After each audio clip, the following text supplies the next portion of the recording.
আসসালামু আলাইকুম ওয়া রাহমাতুল্লাহি ওয়া বারাকাতুহু।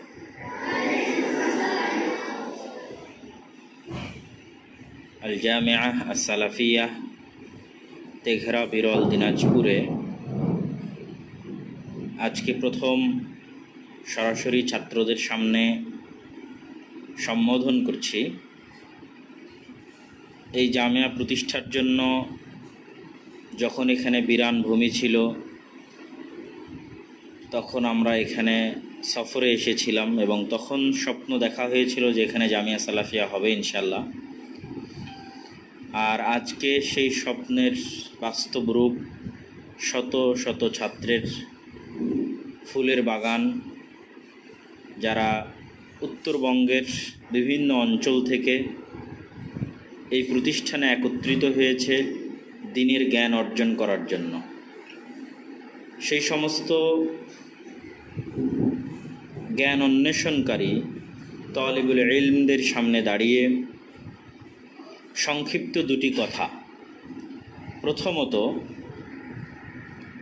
আমরা হচ্ছি রাসূলুল্লাহ সাল্লাল্লাহু আলাইহি ওয়াসাল্লামের জ্ঞানের উত্তরসূরি, যা হাদিসে স্বয়ং তিনি বলে গেছেন যে আল উলামা ওয়ারাসাতুল আম্বিয়া, আলেমগণ নবীদের উত্তরসূরি।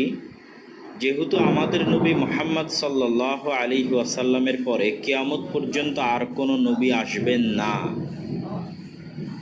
তো কিয়ামত পর্যন্ত নবীর কাজ করবে আলেমরা।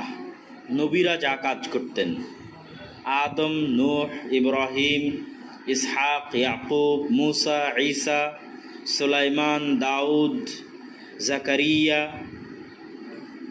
আইয়ুব, ইলিয়াস, ইউনুস, যুলকিফল, মুহাম্মদ আসসালাতু ওয়াসসালামু আলাইহিম আজমাইন, এই যে আল্লাহ সুবহানাহু ওয়া তাআলার পাঠানো নবীগণ, তারা পৃথিবীতে যা কাজ করতেন, উম্মতে মুহাম্মাদি এবং উম্মতে মুহাম্মাদির মধ্যে তৈরি হওয়া আলেমগণ সেই কাজই করবে।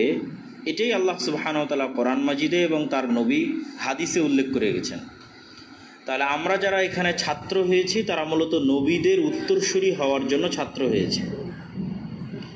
তাহলে যারা নবীদের উত্তরসূরি হতে চাইবে তাদের এমন কিছু বৈশিষ্ট্য থাকা লাগবে যে বৈশিষ্ট্যগুলো নবীদের ছিল।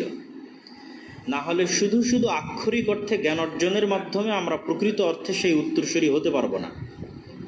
আক্ষরিক অর্থে জ্ঞান অর্জন করার জন্য হাজারো ছাত্র বাড়ি থেকে বের হয়, লক্ষ ছাত্র বাড়ি থেকে বের হয়, কিন্তু ওই লক্ষ লক্ষ ছাত্রের মধ্যে আল্লাহ সুবহানাহু ওয়া তাআলা 10 জন, 5 জন, 20 জন, 100 জন তাদেরকে চয়ন করেন তার দ্বীনের কাজ করার জন্য। আবার এই 50-100 জন, সারা পৃথিবীতে এরকম 50-100 জন বাছাই করলে কয়েক হাজার, কয়েক লক্ষ আলেম ওলামা হবে। তাদের মধ্যে আবার 1-2 জনকে আল্লাহ সুবহানাহু ওয়া তাআলা বাছাই করেন মুজাদ্দিদ হিসেবে, মুজতাহিদ হিসেবে। তারা তাদের শতাব্দীতে পৃথিবীতে ব্যাপক প্রভাব রেখে যায়।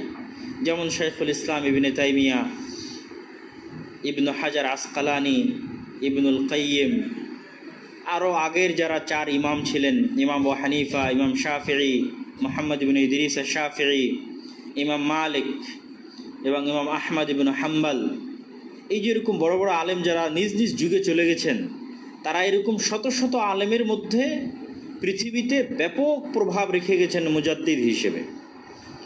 শেষ যুগে যেমন নাসিরউদ্দিন আল আলবানী, ইবনে বাজ, শেখ সালেহ আল উসাইমিন,